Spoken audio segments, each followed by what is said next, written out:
శిక్షకు పాత్రుడనయ్యా రక్షణ తెచ్చితివయ్యా శిక్షకు పాత్రుడనయ్యా రక్షణ తెచ్చితివయ్యా అక్షయ భాగ్యమునియా మోక్షం చూపితివయ్యా అపరాధిని యేసయ్యా కృప చూపి బ్రోవుమయ్యా నిపమించకయే నీ కృపలో అపరాధములను క్షమించు నిపమించకయే నీ కృపలో అపరాధములను క్షమించు అపరాధిని యేసయ్యా కృప దేవునికి స్తోత్రం. హల్లెలూయా చెప్పండి. ఏ సౌండ్ లేవు. చక్కగా ఇంకా దేవుని యొక్క మహాకృపను బట్టి ఈ ఆదివారము దేవుడు మొదటి నెలలో జూన్ నెలలో మొదటి ఆదివారం మనకి దేవుడి సన్నిధానానికి రావడానికి దేవుడు ఇచ్చిన అవకాశం బట్టి దేవదేవుని మహిమ కలుగును గాక. ఆరాధనలో దేవుని ఆత్మ నడిపించింది.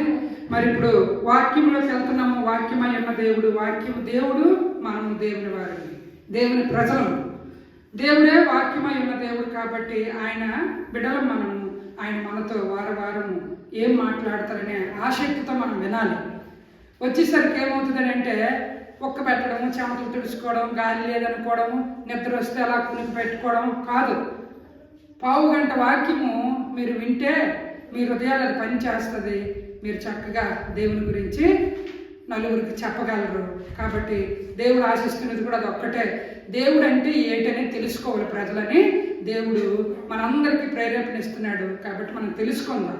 ఈరోజు దేవుడు వాక్యం మనతో ఏం మాట్లాడుతున్నాడు అంటే కొరింథీ పత్రిక, మొదటి కొరింథీ పత్రిక 3:16 తీసి ఉంచండి. మొదటి కొరింథీ పత్రిక 3:16లో ఏముందో చదువుకుందా. చదువుకునే ముందు వాక్యం వింటున్నా నా ప్రియమైన సహోదరులకు గ్రూప్లో వాట్సాప్లో చూస్తున్న సహోదరుల హృదయపూర్వకమైన వందనాలు. సంఘ బిడ్డలు కూడా నా హృదయపూర్వకమైన వందనాలు. చాలామంది వాక్యము చాలామంది దగ్గరికి వెళ్తుంటుంది, చూస్తుంటారు. దేవుని బిడ్డలుగా ఒక యూట్యూబ్లో కూడా పెట్టాము, అది వెళ్తుంటుంది. చాలామంది దేవుని మాటలు వినడానికి అవకాశము అనేక మంది సేవకులు చెప్తూనే మనము కూడా వింటాము. మన మాటలు కూడా అనేకమైన చోట్లకు వెళ్ళాలని దేవుడు మనకి ఒక అవకాశం అనుగ్రహించాడు. కాబట్టి ఈరోజు మనతో దేవుడు మాట్లాడుతుంది. ఏం చెప్పాను? మొదటి కొరింథీ 3:16 మీరు దేవుని ఆలయమై ఉన్నారని, దేవుని ఆత్మ మీలో నివసించుచున్నాడని మీరు ఎరుగరా. మనం ఎవరిని? దేవుని ఆత్మ మనలో ఉంది. మనం ఎవరమంటే మీరు దేవుని ఆలయమై ఉన్నారు. ఇదేంటిది? దేవుని మందిరం, ఆలయం. మనం ఎవరిమి? దేవుని ఆలయం. కాబట్టి ఇందులో ఈ ఆలయంలో ఎవరున్నారు? దేవుని ఆత్మ. ఈ ఆలయంలో, ఈ గుడారంలో ఎవరున్నారు? దేవుని ఆత్మ. కాబట్టి ఈ యొక్క రెండు విషయాలు మనం కనిపెట్టి చూస్తే ఈ హృదయంలో దేవుని ఆత్మ సంచారం చేస్తుంది. దేవుని ఆత్మతో ఎంతమంది నడిపింపబడతారో దేవుని ఆత్మ ఉన్నవారు అలా దేవుల్లో నడిపింపబడతారు. దురాత్మ అనేది ఒకటి ఉంటుంది. ఆ దురాత్మ నడిపింపు వేరే మార్గంలోనికి నడిపిస్తుంది. కాబట్టి దైవ భక్తిలో, దైవికములో ఎదుగుతున్న కొలది దేవుళ్ళో ఇంకా మనం ఎక్కువగా ఎదుగుదల కలిగి ఉండాలని మనం చూడాలి. కానీ ఒక దురాత్మకి ఎంత దేవుని ఆత్మతో నడిపింపబడేవారు దురాత్మ సంఖ్యలోకి వెళ్ళిపోకూడదని దేవుడు దురాత్మ తంత్రాల నుండి మనల్ని విడిపించి ఆయన యొక్క మార్గంలో నడిపిస్తున్నప్పుడు ఒక మనుషుడు, భూమి మీద ఉన్న ప్రతి ఒక్క నరుడు, మనిషి ఏ ఆలోచన ఉన్నారో కొద్ది రోజులు దేవుని ఆత్మ, కొద్ది రోజులు దురాత్మ నడిపింపు ద్వారా నడిపింపబడుతున్నారు. కాబట్టి కుటుంబాలను, కాబట్టి మరి ఆ దాంపత్య జీవితాన్ని, సంసార జీవితాన్ని పాడు చేసుకున్న వారు చాలా మంది ఉన్నారు. దేవుని ఆత్మ మనకు తెలియపరుస్తుంది ఏమనంటే మీరు దేవుని ఆలయమై ఉన్నారని, దేవుని ఆత్మ మీలో నివసించుచున్నాడని మీరు ఎరుగరా. దేవుడు ఖచ్చితంగా చెప్తున్నాడు. నాకు తెలియదు నాయన అనడానికి లేదు, నాకు ఇలా ఉంటుందని నాకు తెలియడానికి లేదు నాయన, నాకు తెలియదు నాయన అనడానికి లేదు. మీరు దేవుని ఆలయమై ఉన్నారని, దేవుని ఆత్మ మీలో నివసించుచున్నారని చేస్తున్నాడని మీరు ఎరుగురా, ఎరిగే తప్పులు చేస్తున్న వారు చాలా మంది ఉన్నారు కదమ్మా. కాబట్టి దేవుని ఆత్మను దూరం చేసుకొని దురాత్మకు చోటిస్తున్నప్పుడు దేవుని ఆత్మ గద్దిస్తుంది. అనేకమైన వాక్యాలు మనం వింటున్నాం, అనేకంగా టీవీల్లో మరి వాట్సాప్లో అనేక మంది మెసేజ్లు ఇచ్చిన మనం వింటున్నాం. కానీ మనిషి ఏమవుతుందని అంటే ఈ బ్రెయిన్ ఆలోచన దేవుడి సన్నిధిలో ఉన్నప్పుడే వింటున్నాడు, అవతలకి వెళ్ళాక వాటిని విడిచిపెట్టి లోకంలోనే మిడితమైపోయిన వారు చాలా మంది ఉన్నారు. కొంతమంది మట్టుగా దేవుని ఆత్మతో నడిపింపబడిన వారు ఉన్నారు. ఇంకా వారిలాగే వీరు ఉండాలి. అప్పుడు భూమి మీద మనుషుల్లో మరి వివాహ బంధం ఏంటో అవన్నీ కూడా లెక్కల మీదకి వస్తాయి. ఇప్పుడు దురాత్మ తంత్రాల చేత మ్యారేజ్ అయ్యి భార్య ఉంటుండగా మరొక భార్యతోటి మరొక యవనస్తురాలతో లోకము చెడిపోయి తిరుగుతున్నవి మనం చూస్తున్నాం. చాలా రకాలుగా మనం ఏం చూసాము ఈ మధ్యనంతా ఏమొచ్చిందండి టీవీ న్యూస్లో ఏమొచ్చింది, ఆమెకి వివాహం అయింది, ఈయనకి వివాహం అయ్యింది, ఆమెకు పిల్లలు ఉన్నారు, ఈయనకి పిల్లలు ఉన్నారు. ఇద్దరు ఒక కలిసి చేస్తున్న ఒక నటనలో ఉన్నప్పుడు వారు ఇద్దరు కూడా భార్యాభర్తలుగా ఎంచుకొని అటు సంసారాన్ని ఇటు సంసారాన్ని పాడు చేసుకొని ఇద్దరు కూడా పతనం అయిపోయారు. చనిపోయారు ఇద్దరు. ఒక ఆమెకు ప్రమాదం జరిగి చచ్చిపోతే అతను ఆమె లేకపోతే నేను ఉండలేనని ఆయన చనిపోయాడు. ఎంత భయంకరమైన లోకం తీరైపోయిందో చూడండి. ఇది ఎవరి ఆత్మ నడిపిస్తుంది? దురాత్మ తంత్రము నడిపిస్తుంది. కాబట్టి వారి బ్రతుకు వారి ఇష్టం అనుకుంటున్నారు. ప్రజలకి ఒక బ్రతుకు ఇష్టాన్ని చూస్తుండగా చాలామంది అయ్యో ఇలా నాశనం అయిపోయారు అనుకున్న వారు చాలామంది ఉన్నారు. అయితే దేవుడు ఆత్మ సెలవిస్తుంది ఏంటంటే మీరు ఎలాగున్నారంటే మీరు దేవుని ఆలయమై ఉన్నారు, దేవుని ఆత్మ మీలో నివసించుచున్నాడని మీరు ఎరుగరా. దేవుని ఆత్మ మీలో ఉంటే మరి దేవుని ఆత్మ కార్యాలు మీరు చెయ్యాలి, కానీ దురాత్మ కార్యాలు మీలోని పుడుతున్నాయని అంటే దేవుని ఆత్మకు మీరు చోటు ఇవ్వట్లేదు. లోకంలో ఉన్న వాటి అన్నింటికి చోటు ఇస్తున్నారు. అవే ఏం తీసుకొస్తుంది? భయంకరంగా మనిషి పతనం అయిపోవడానికి ఛాన్స్ ఇస్తుంది. దాన్ని విడుదల పొందుకొని దేవుని గురించి బ్రతికితే దేవుని ఆత్మ నిలబెడుతుంది, దేవుని ఆత్మ గౌరవాన్ని తెస్తుంది, దేవుని ఆత్మ అనేకమైన స్థలంలో వాడుకుంటుంది, దేవుని ఆత్మ దేవుని గణపరిచినట్లుగా చేస్తుంది. నిన్ను ఒక ఘనమైన బిడ్డగా దేవుని ఆత్మ చేస్తుంది. పరిశుద్ధాత్మ దేవుడు మనతో తెలియపరుస్తున్నాడు. మరి దేవుని ప్రజలుగా పాడైపోతుంది. ఏం జీవితం అండి? వివాహ జీవితము భయంకరంగా పాడైపోతుంది. మనం ఇలా సెల్తీగానే అవే వస్తున్నాయి. మొన్న మళ్ళీ రీసెంట్గా వైజాగ్ది భయంకరంగా భార్య కుమార్తె ఉంటుండగా భర్త మరొక స్త్రీతో వివాహం అవ్వని బిడ్డతో. ఇదంతా ఏమి నడిపిస్తుందండి? దురాత్మ. దేవుడు ఏమంటున్నాడు? దేవుని ఆలయమే మీరున్నారు, మీలో దేవుని ఆత్మ నివసించుచున్నదని మీరు ఎరుగురా. ఎరిగి దేవుని ఆత్మకు లోబడి ఉండమని దేవుడు సెలవిస్తున్నాడు.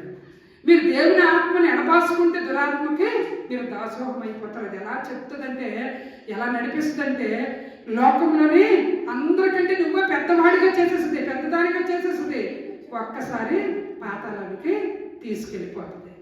కాబట్టి ప్రియమైన జనులారా, దేవుని ఆత్మ తెలియపరుస్తుంది. నేనైతే వాక్యం ఇంటి దగ్గర కూడా నేను ప్రిపేర్ అవ్వలేదు, వస్తుండగా కారులో కూడా నేను ప్రిపేర్ అవ్వలేదు.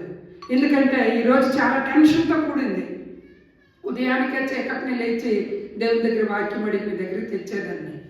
ఈరోజు ఉదయాన్నే పెందలడి లేచి దేవుని దగ్గర ప్రార్థన చేసి ఇంకా సాయంకాలం ఇంటి దగ్గర ప్రేయర్ ఉందని చెప్పి వాటి కొరకు డిస్కషన్లో ఉన్నప్పుడు మరి లంచ్కి ఒక క్యాటరింగ్కి ఇద్దామని వారితో వీళ్ళతో మాట్లాడుతూ ఆ డిస్కషన్లో ఉంటుండగా సడన్గా మళ్ళీ దైవజనులు మేము రావడానికి అవ్వదన్నప్పటికీ చాలా టెన్షన్ అయిపోయి నేను దేవుడి మెసేజ్ను ప్రిపేర్ అవ్వలేదు. పులిపేట దగ్గరికి వచ్చి నిలబడ్డాను. ఏది ఇస్తుందో నేను మాట్లాడుతాను నాయన, నిలబడి మాట్లాడితే నేను మాట్లాడతానని దేవుని దగ్గర అడిగినప్పుడు దేవుడు ఇచ్చిన ఈ మాట. దేవుడు ఏమని అంటున్నాడనంటే, మీరు నా ఆలయమే ఉన్నారు, మీ దేహాన్ని మీరు పాడు చేసుకోకండి. చాలామంది ఏం చేస్తారు? డ్రింక్ చేస్తారు. చాలామంది ఏం చేస్తారు? చూపు చూసి వ్యభిచారాలు చేస్తారు.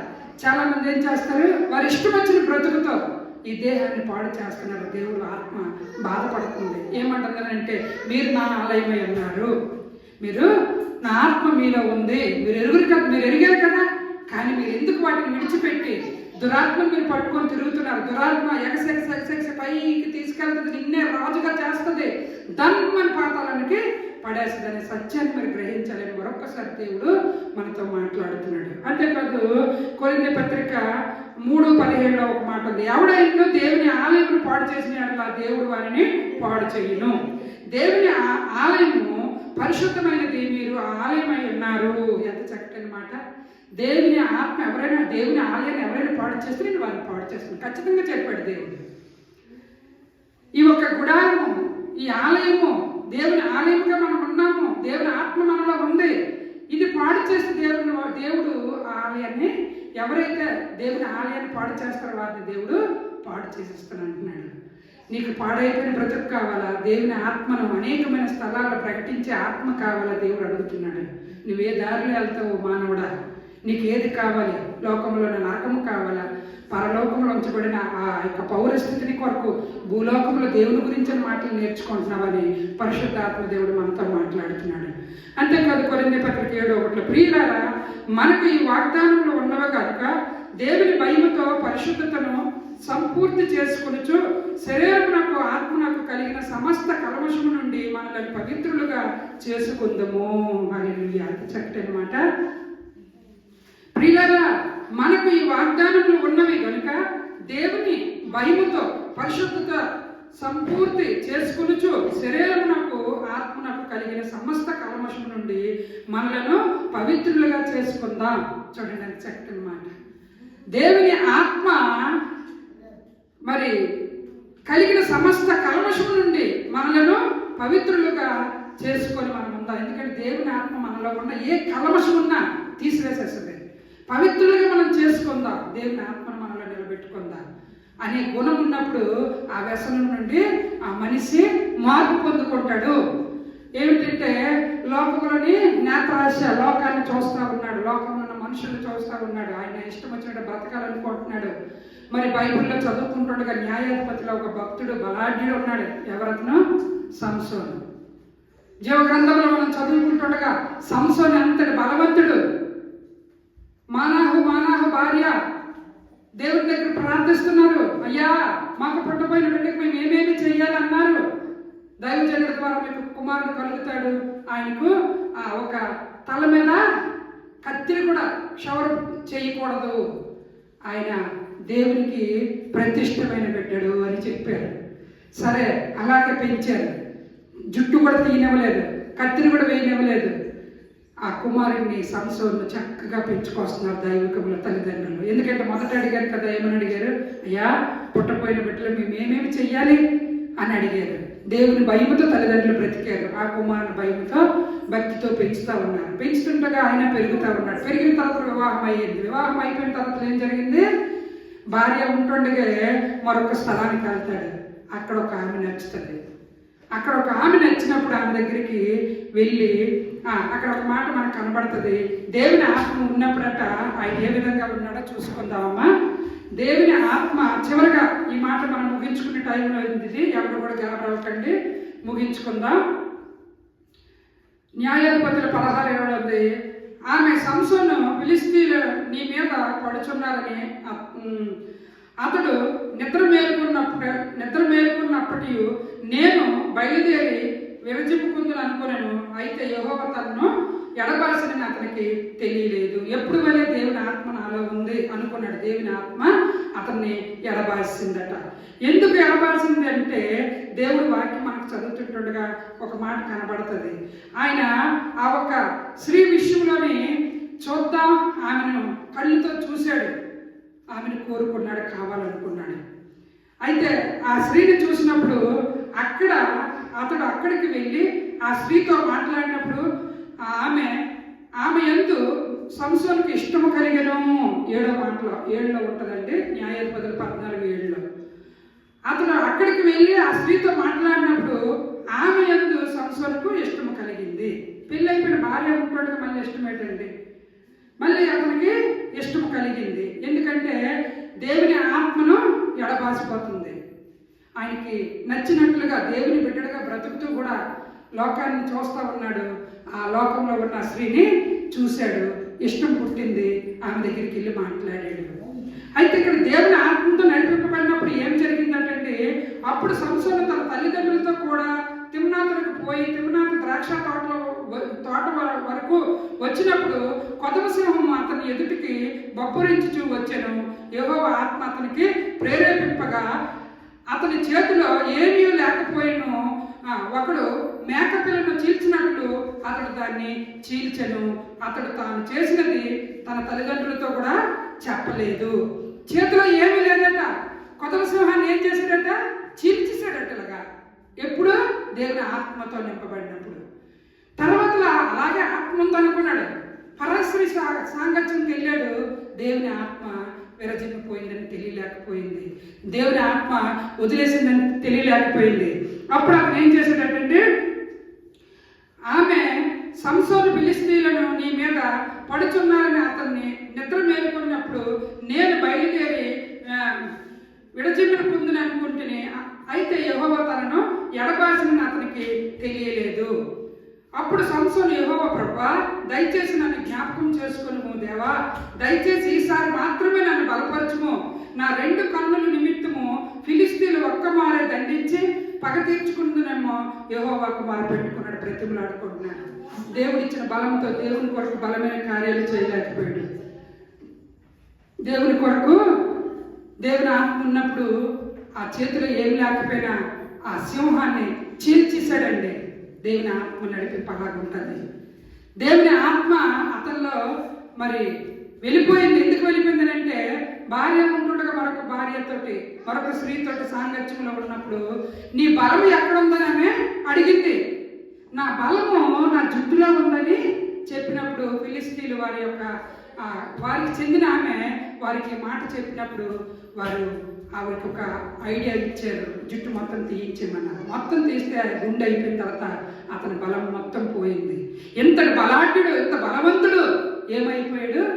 ఒక్క బోడిగుండుతో తన బలమంతా పోయి ఫిలిష్తీయుల చేతులకి అప్పగింపబడ్డాడు. అప్పగింపబడిన తర్వాత వారు ఏం చేశారు? ఎంత బలవంతుడికి ఒక రూమ్లో ఖైదీగా తీసుకెళ్లి బంధించేసి కళ్ళు కూడా పీకేసి నరక పాటలు చేశారు. అదే దేవుని ఆత్మ ఉంటే నువ్వు చేతిలో ఏం లేకపోయినా కొదమ సింహాన్ని ఎలా చీల్చావు? దేవుని ఆత్మ అలా ఉంటుంది. ఈ ఆలయాన్ని ఆత్మను పాడు చేసుకోకూడదని సంసోనుని మనము చదువుకుంటుండగా అర్థమవుతాయి కొన్ని మాటలు.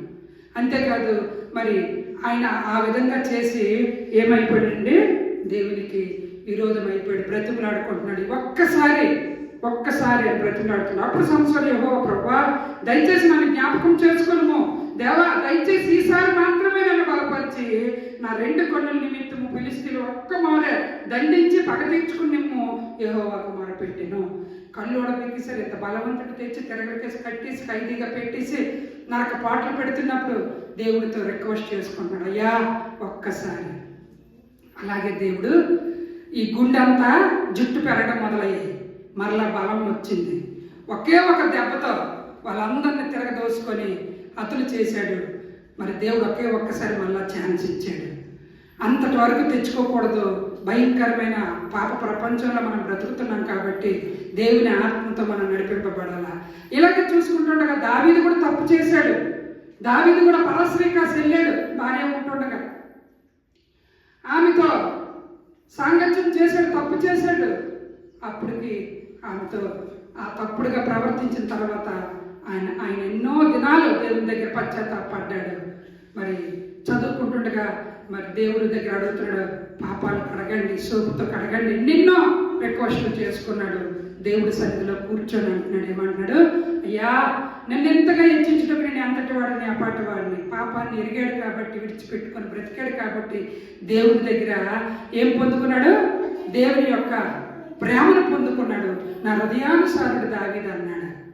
ఈరోజు మనం నేర్చుకున్న మాటలు, మీరు నా ఆలయమై ఉన్నారు, నా ఆత్మ మీలో ఉన్నదని మీరు ఎరుగరా అన్నాడు. దేవుని ఆత్మ ద్వారా సంసోను నడిపింపబడ్డాడు. తల్లిదండ్రులు నడిపించారు.